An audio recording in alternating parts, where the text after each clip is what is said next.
Dear audience, Assalamu alaikum. We have started different sessions about language and linguistics.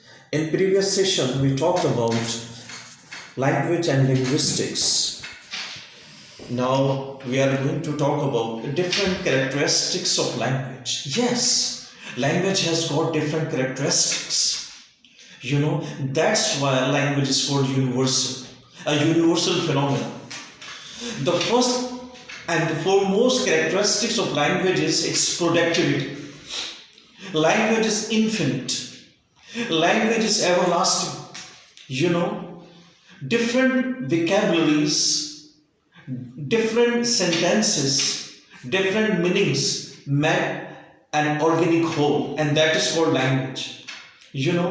That vocabulary of every language is limited, but sentences are not. Sentences will be spoken forever, even in the last. Language is ubiquitous. Language is everywhere. Language is there even before the creation of human beings. وَإِذْ لِلْمَلَائِكَةِ إِنِّي جَاعِلٌ فِي الْأَرْضِ خَلِيفَةً. God told the angels He was going to make vicegerent on the earth when human beings were not there. And language will be spoken after the death of all human beings. In heaven, in hell, language is everywhere.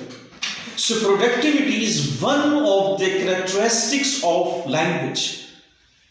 And recursive nature of language actually makes it so creative and productive. What is recursiveness? Insert the sentence into the sentence. For example, Rashid told me that Amjad was an intelligent guy. Asma told me that Rashid said that Anju was a nice guy. And it is so on and so forth. You may call the longest English sentence nowhere. There is no longest English sentence because it will be everlasting. The second quality of language is conventional. Language is arbitrary. There is no natural relation between a word and what it refers, or you may call object. For example, tree. In Urdu it is called darat. In Sindhi, word. So, is there any treeness in the word tree? Not at all.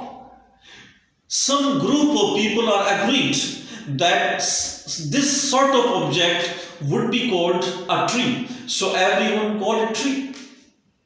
So language is not what we may call it according to Socrates, that there is a naturalness in the language. Not at all. There is conventionality in the language. Language is arbitrary.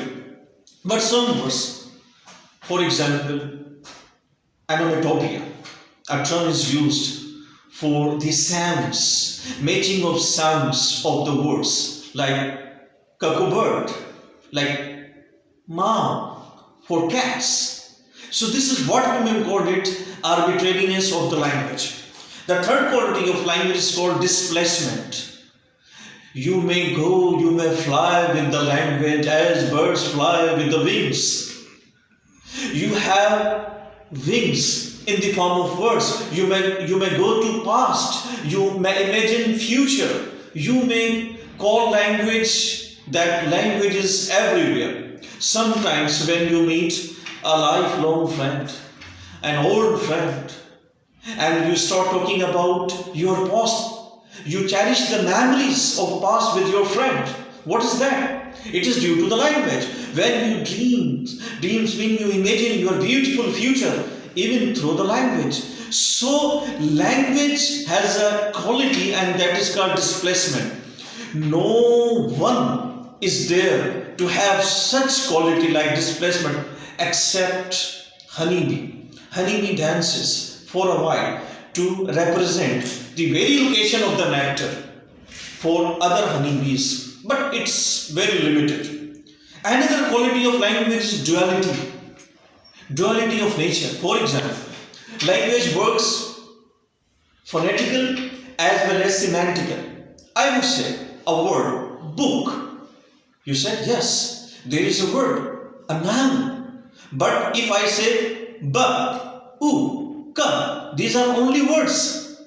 So words combined and form a word, and that represents a particular object. This is duality of language. And the third quality and the fourth quality of language is that language could be culturally transmitted. We know Urdu because our ancestors spoke Urdu. If there is a death of language, there is no transmission. Imagination, a window of imagination will close forever. If there is a death of language, when language dies, there is no transmission. It means that language could be culturally transmitted. So, these are the characteristics of language, and I hope you enjoyed this session too. Thank you very much.